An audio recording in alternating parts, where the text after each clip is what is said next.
Olá, queridos amigos, queridas amigas, que o Senhor vos abençoe e que o Senhor Deus vos guarde, que o Espírito de Deus possa inundar seus corações neste novo dia, dando-lhes a paz. Vamos estudar a lição e hoje, segunda-feira, 11 de março, a lição 11, ela tem como título Ore pela paz de Jerusalém. A lição de hoje, ela está baseada no Salmo 122, do versículos 1 até 9. E o que nós podemos ver aqui é que o salmista, ele apresenta quais eram os sentimentos, do povo de Israel, dos adoradores, que eles chegavam até Jerusalém de todos os cantos do mundo, que eles faziam assim peregrinações e chegavam até o templo de Jerusalém para adorar o grandioso Deus.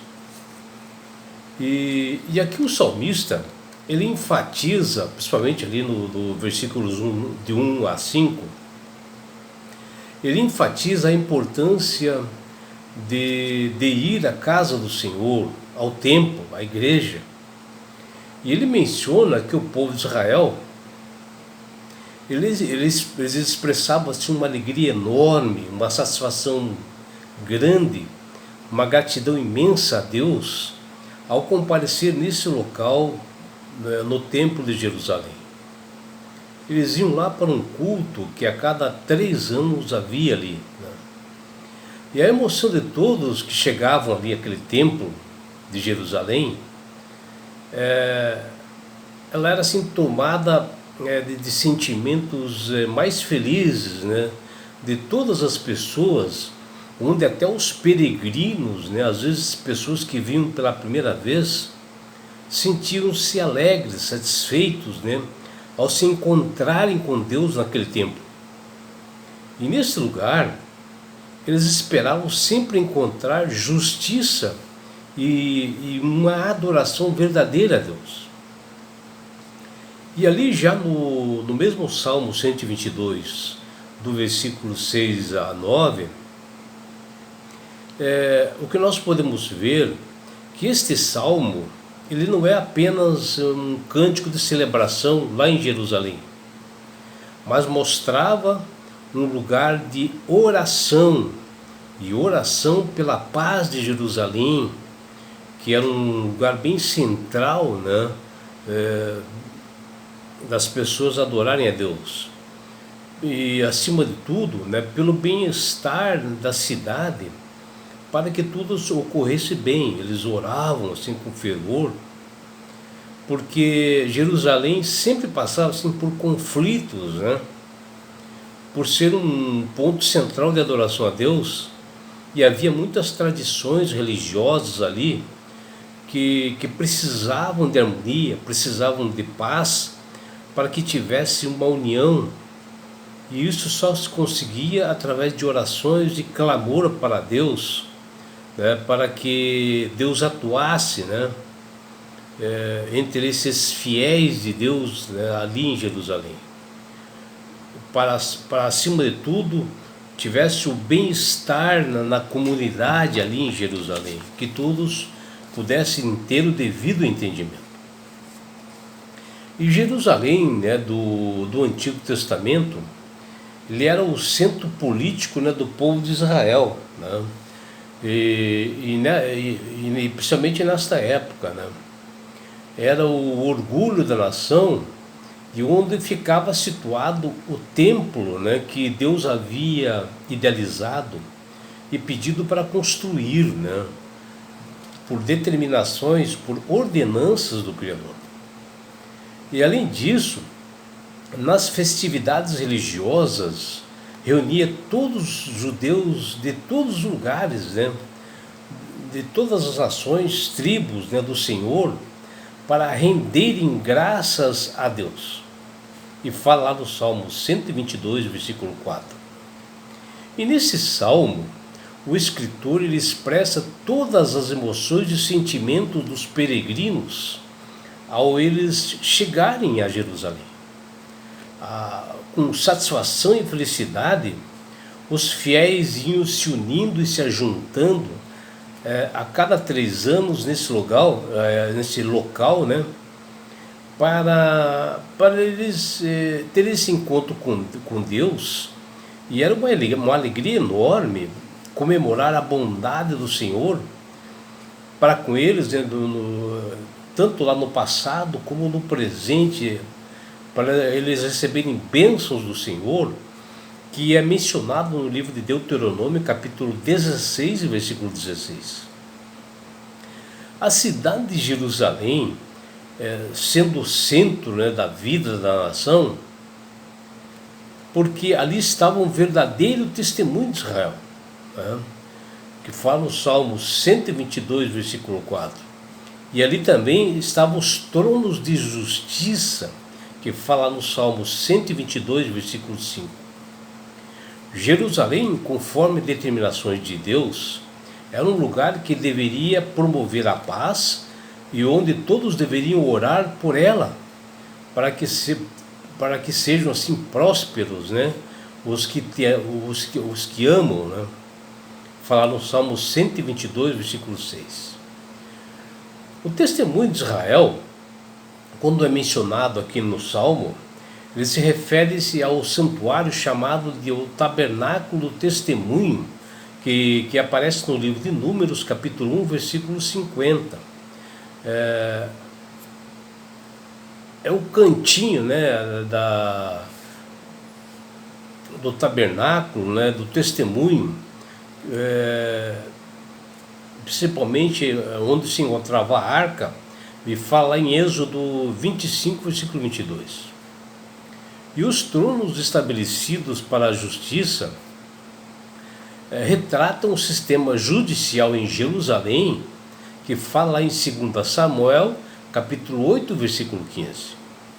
O salmista, aqui, ele expressa a satisfação, o prazer e a expectativa, né, pela visita na cidade de Jerusalém, que proporcionava aos peregrinos, né, confiança, esperança, e eles chegavam alegres, né, e lá, portanto, era o tempo em que eles podiam buscar e obter justiça. A fidelidade a Deus e a administração da justiça, as pessoas deviam sempre andar juntos, né? Porque Deus, ele é justiça. E este lugar deveria mostrar o verdadeiro amor fraternal, que fala no Salmo 122, versículo 8. E da mesma sorte, hoje, o Senhor tem assim um povo para chamar de seu, que é o Israel espiritual, que somos todos nós, ou o Israel de Deus, que Paulo fala lá no livro de Gálatas, capítulo 6, versículo 16, cujo propósito continua sendo o mesmo que havia na época do Antigo Testamento, né? Um povo que deve ser fiel aos mandamentos e estatutos do Senhor, porque ele o escolheu como uma nação santa, né? E ele o ama, e porque o ama, ele quer estar mais próximo desse povo, né? Que por preceito e que, por exemplo, nós devemos andar como convém a um pertencente a um povo de Israel, como fala no Salmo 122, versículo 4. No Salmo 122, versículo 6, o escritor nos diz: orai pela paz em Jerusalém, sejam prósperos os que te amam. Deus estava procurando intercessores, né, para que orassem pelo povo de Israel na época. O povo escolhido, o sacerdócio real, a nação santa, e que hoje possamos orar pela Israel espiritual, que é a igreja verdadeira de hoje, que está sendo muito perseguida pelo inimigo, principalmente nesse ponto que antecede a segunda vinda de Jesus. E orar pela paz de Jerusalém invocava as bênçãos divinas sobre a cidade e seus habitantes, unindo, né, os adoradores, fazendo com que a paz se espalhasse entre eles, que é mencionado ali no Salmo 122, versículo 8.